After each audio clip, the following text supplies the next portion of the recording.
masker ini harus menjadi kebutuhan kita saat ini sampai vaksin bisa ditemukan. Yang kedua, tentu sekarang ini Bapak Kapolda, Pak Pangdam, saya laporkan pesta perkawinan kita sudah buka. Ya, beberapa hotel udah mulai melakukan berbagai kegiatan, tapi dengan tentu protokol kesehatan ketat.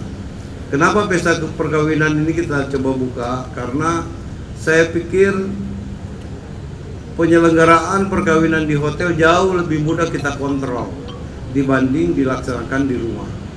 Di rumah ada beberapa kesempatan kami lihat memang tidak berlaku protokol kesehatan.